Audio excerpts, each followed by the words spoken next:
He spent 5 years as a prisoner of the Taliban. Today, the Army took a big step toward putting Sergeant Bergdahl back behind locked doors. Today's arraignment on desertion and misbehavior charges comes a year and a half after the Obama administration paid an enormous price to get Bergdahl out of Taliban custody and lauded him for outstanding service. National security correspondent Jennifer Griffin has our top story tonight from the Pentagon.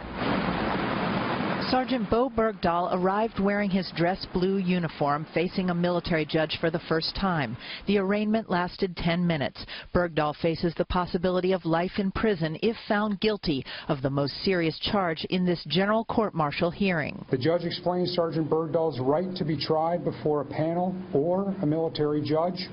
The judge also inquired if Sergeant Bergdahl wished to enter any motions or a plea at this time.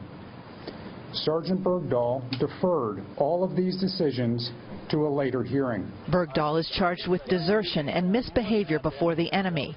Earlier this month, an Army general overruled a prior recommendation by a lower-level officer that Bergdahl face a special court-martial, the equivalent of a misdemeanor trial that would have resulted in a maximum one-year sentence. I never remember a special court being upgraded to a general court. This is very, very unusual. And to my mind, it speaks to the courage of the senior Army leadership who have ignored political pressure. Members of his unit argue U.S. troop lives were lost as a result of Bergdahl's action. People died directly because he did walk away and chose to walk away. Ambushes went up exponentially.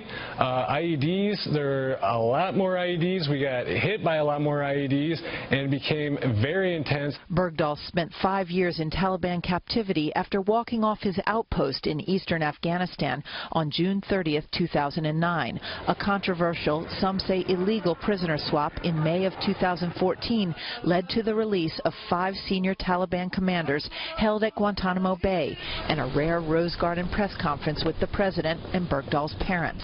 The White House victory lap raised eyebrows in the military. He served the United States with honor and distinction. Bergdahl recently explained why he left his base in a 25-hour podcast. Quote, "Doing what I did was me saying, I am like Jason Bourne. I had this fantastic idea that I was going to prove to the world I was the real thing."